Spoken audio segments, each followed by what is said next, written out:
اللہ وبرکاتہ۔ الحمدللہ رب العالمین، الصلاۃ والسلام علیکہ یا سید المرسلین، اما بعد فاعوذ باللہ من الشیطان الرجیم، بسم اللہ الرحمن الرحیم۔ اگر آپ کسی چیز کو بہت زیادہ شدت سے مانگ رہے ہیں، بہت زیادہ شدت سے آپ دعا کر رہے ہیں، رو رو کر اللہ تعالیٰ سے کوئی چیز مانگ رہے ہیں، دعا مانگ رہے ہیں اور آپ کو وہ نہیں ملتی، آپ کی دعا قبول نہیں ہوتی، تو بہت زیادہ آپ مایوس ہو جاتے ہیں۔ ایسا ہم سب کے ساتھ کبھی نہ کبھی زندگی کے کسی نہ کسی موڑ پر ضرور ہوتا ہے۔ دعا کی قبولیت کی 3 صورتیں ہیں۔ یا تو جو حاجت انسان مانگ رہا ہے وہ پوری کر دی جاتی ہے، یا پھر اس دعا کے برابر کوئی مصیبت ٹال دی جاتی ہے۔ یعنی انسان لا علم ہے کہ اس کے اوپر کوئی مصیبت آنے والی ہے، لیکن اس دعا کی قبولیت نہیں ہوتی، لیکن اس کی جگہ پہ اللہ پاک کوئی ایسی مصیبت جو اس دعا کے برابر، یعنی اس حاجت کے برابر جو انسان مانگ رہا ہے، اگر اس پر آنے والی ہوتی تو اللہ تعالیٰ اسے ٹال دیتے ہیں۔ یا پھر اس کا اجر و ثواب آخرت میں ذخیرہ کر دیا جاتا ہے، یعنی اس کا دعا کا ثواب آخرت میں ملے گا۔ سبحان اللہ۔ کسی بھی صورت میں دعا ضائع نہیں ہوتی۔ اللہ تعالیٰ کسی بھی انسان پر اس کی گنجائش سے زیادہ بوجھ نہیں ڈالتا ہے۔ اللہ تعالیٰ انسان کو اتنی ہی آزمائش میں مبتلا کرتا ہے جتنی کہ وہ برداشت کر سکتا ہے۔ اگر اللہ پاک نے انسان کو توفیق دی ہے کہ وہ کسی چیز کی جستجو کرے، دعا کرے، اللہ تعالیٰ سے مانگے، تو یقین رکھیں کہ دیر سے ہی صحیح لیکن انشاءاللہ آپ کو وہ چیز ملے گی ضرور۔ اللہ پاک آپ کو وہ عطا ضرور کرے گا، اور اگر اللہ پاک نے آپ کو عطا نہ کرنی ہوتی تو اللہ تعالیٰ آپ کو اس چیز کے لیے، اس حاجت کے لیے دعا کرنے کی توفیق بھی نہیں دیتا، کیونکہ ہم سب کا اس بات پر ایمان ہے، اور بے شک ایک بہت بڑی حقیقت ہے کہ اللہ تعالیٰ کی مرضی کے بغیر تو پتہ بھی نہیں گر سکتا۔ تو اگر اللہ پاک نے آپ کو توفیق دی ہے تو یقین رکھیں کہ انشاءاللہ اللہ پاک آپ کو عطا بھی ضرور کرے گا۔ دراصل انسان کی فطرت میں ہی جلد بازی ہے۔ ہم سب کبھی نہ کبھی ایسے مرحلے سے ضرور گزرتے ہیں، یا آپ میں سے بہت سے لوگ گزر رہے ہوں گے اس وقت، کہ جب ہم اللہ تعالیٰ سے کوئی بھی دعا مانگتے ہیں اور ہم بہت زیادہ مایوس ہو جاتے ہیں، کیونکہ ہم وظیفے بھی کر رہے ہوتے ہیں اور ہم صدقہ خیرات بھی کر رہے ہیں، اور ہر وہ چیز کر رہے ہیں جس سے اللہ تعالیٰ راضی ہو جائے، یا کوئی اگر ہمیں بتاتا ہے کہ ایسا کرو تو یہ دعا قبول ہو جائے گی، تو ہم وہ کرتے ہیں کہ ٹھیک ہے، بس ہماری دعا جو ہے وہ قبول ہو جائے اور ہماری حاجت ہے وہ پوری ہو جائے۔ اور اس طرح کی جو دعائیں ہوتی ہیں جو ہم بہت زیادہ شدت سے مانگتے ہیں، زیادہ تر دنیاوی چیزوں کی ہوتی ہے۔ بہت کم لوگ ہوتے ہیں جو آخرت کے بارے میں اتنی ہی شدت سے اللہ تعالیٰ سے کوئی دعا طلب کرتے ہیں۔ تو زیادہ تر جو ایسی دعائیں ہوتی ہیں وہ دنیاوی دعائیں ہی ہوتی ہیں، دنیا کی ہی کسی نہ کسی چیز کے بارے میں اللہ تعالیٰ سے مانگ رہے ہوتے ہیں۔ روزگار کے بارے میں ہو گیا، شادی کے بارے میں ہو گیا، کسی مسئلے کا حل ہو گیا، یا مدینہ شریف اور کعبہ شریف حاضری کی دعا ہو گئی۔ تو اللہ پاک دعائیں قبول ضرور کرتا ہے، شاید اس میں تھوڑا وقت لگ جائے، لیکن اللہ تعالیٰ پہ بھروسہ رکھنا چاہیے۔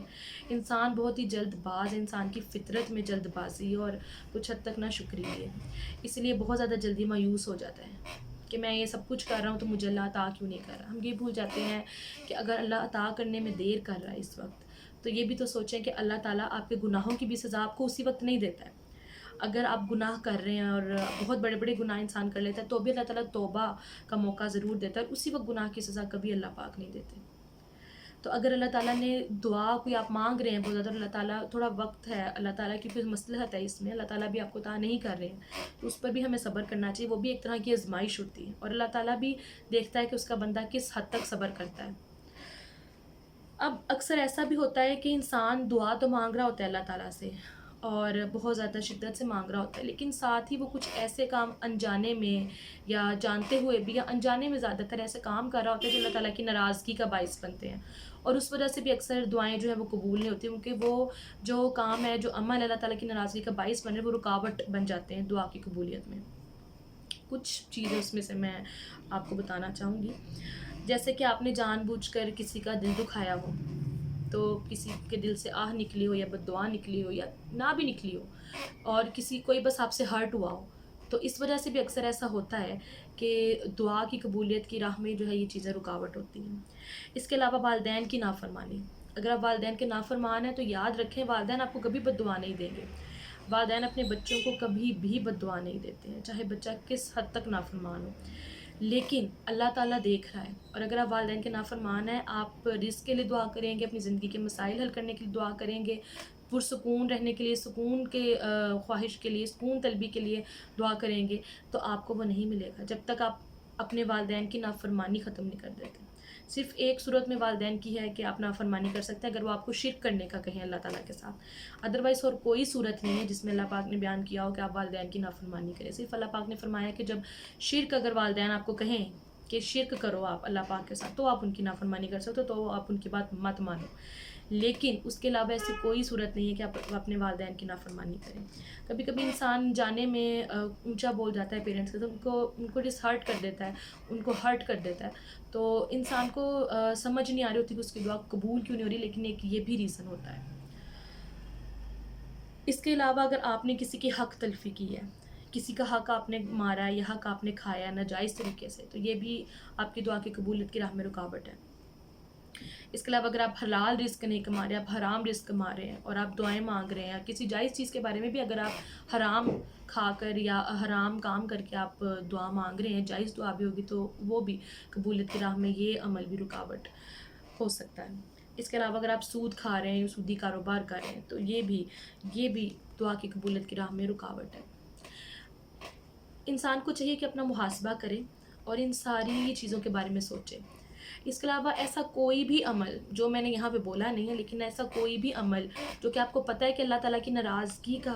باعث بنے گا، اللہ تعالیٰ کی ناراضگی کا سبب بنے گا، لیکن آپ وہ کر رہے ہیں اور اس کے بعد بھی آپ دعا مانگ رہے ہیں، کسی چیز کی جستجو کر رہے ہیں اور آپ کی دعا قبول نہیں ہو رہی، تو آپ کو سمجھنا چاہیے، اپنا محاسبہ کریں اور دیکھیں ایسا کون سا عمل ہے اور اس عمل کو کرنا چھوڑیں، توبہ کریں، استغفار کریں، توبہ کریں، اللہ تعالیٰ سے معافی مانگیں، اس توبہ پہ قائم رہیں، تو انشاءاللہ اللہ پاک آپ کی دعاؤں کو ضرور قبول فرمائیں گے۔ اور اگر آپ یہ ساری چیزیں نہیں کر رہے ہیں، یعنی آپ ایسا کوئی بھی کام نہیں کر رہے ہیں جس سے اللہ تعالیٰ ناراض ہو اور پھر بھی آپ کی دعا قبول نہیں ہو رہی، تو اس کی بھی چند صورتیں ہیں، جیسے کہ اللہ تعالیٰ کو آپ کا مانگنا بہت پسند آ رہا ہے، کیونکہ اکثر ایسا ہوتا ہے جب ہمیں کسی چیز کی ضرورت ہوتی ہے ہم اللہ تعالیٰ سے بہت زیادہ مانگتے ہیں، لیکن جب وہ چیز ہمیں مل جاتی ہے تو اس کے بعد ہم اللہ تعالیٰ کی طرف رجوع نہیں کرتے، تو اللہ تعالیٰ کو پتہ ہوتا ہے، یا ہم رجوع کرتے بھی ہیں، ہم نماز پڑھتے بھی ہیں، قرآن پڑھتے بھی ہیں، دعا مانگتے بھی ہیں، تو ہماری وہ شدت نہیں ہوتی، وہ تڑپ نہیں ہوتی اس دعا میں، تو اس لیے بھی اللہ تعالیٰ کو اگر آپ کا مانگنا پسند آ رہا ہے تو بھی اللہ پاک آپ کو آزماتے ہیں، اور اللہ تعالیٰ شاید آپ کی پکار کو بار بار سننا چاہتے ہیں، اس لیے اللہ پاک آپ کو عطا کرنے میں تھوڑی دیر کر رہے ہیں۔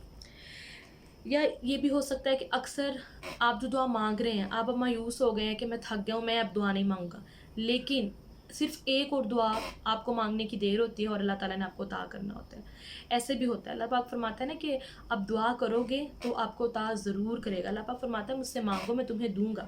یہ اللہ تعالیٰ کا وعدہ ہے ہم سب کے ساتھ۔ تو ہو سکتا ہے اللہ تعالیٰ کے وعدے کا وقت قریب ہی ہو، اللہ تعالیٰ نے آپ کو بس ایک اور دعا کی دوری پہ عطا کرنا ہو، لیکن آپ مایوس ہو گئے ہیں، آپ تھک گئے ہیں اور آپ کہہ رہے ہیں اب نہیں میں مانگوں گا،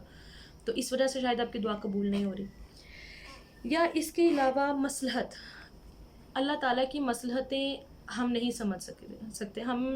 صرف وہی چیزیں سمجھ سکتے ہیں جو جتنی ہمیں اللہ تعالیٰ نے توفیق دی ہے، جتنی ہمارے دماغ کو طاقت دی ہے، صرف ہم وہی چیزیں سمجھ سکتے ہیں۔ اکثر ایسا ہوتا ہے کہ ہم بہت زیادہ شدت سے کوئی چیز مانگ رہے ہوتے ہیں لیکن وہ نہیں ملتی، اور تھوڑی دیر سے بعد ہمیں پتہ چلتا ہے کہ یہ نہیں ملی تھی تو بہتر تھا، اگر یہ مل جاتی، میری دعا قبول ہو جاتی تو میرے حق میں بہتر نہیں تھا۔ کچھ عرصے بعد ہمیں اس بات کا احساس ہوتا ہے۔ تو اللہ تعالیٰ کی مصلحتیں ہم نہیں سمجھ سکتے، ہمیں نہیں پتہ ہے کہ اللہ پاک کی کیا مصلحت ہے کسی بھی چیز کے پیچھے۔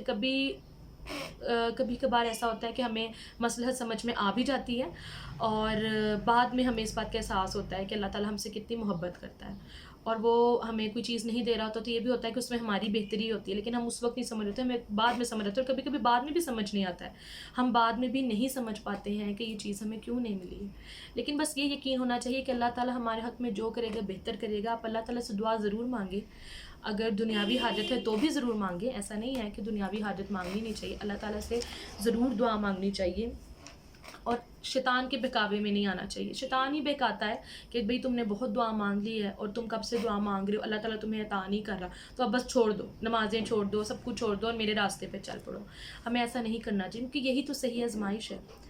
اگر اللہ تعالیٰ آپ کو اتنی آزمائش کے بعد اور صبر کی اتنی لمبی آزمائش اللہ پاک آپ سے لیتے ہیں کہ آپ شدت سے کچھ مانگ رہے ہیں لیکن اللہ تعالیٰ نہیں کر رہا ہے، اللہ پاک عطا کرنے میں تھوڑا دیر کر رہے ہیں، تھوڑا وقت لگے گا دعا کی قبولیت میں، تو یہی تو آزمائش ہے۔ اور یقین کریں ایسی دعا جس کی قبولیت میں تھوڑا وقت لگتا ہے اور آپ صبر کرتے ہیں تو اس کا پھل بھی بہت میٹھا ہوتا ہے۔ تو یہ بات انسان کو ذہن میں رکھنی چاہیے، اللہ تعالیٰ پر ہمیشہ بھروسہ رکھیں، اللہ تعالیٰ سے اچھا گمان رکھیں، کیونکہ انسان اللہ پاک کے بارے میں جیسا گمان رکھتا ہے اللہ پاک اسے ویسا ہی عطا کرتے ہیں۔ اللہ تعالیٰ ہم سب کا حامی و ناصر ہو۔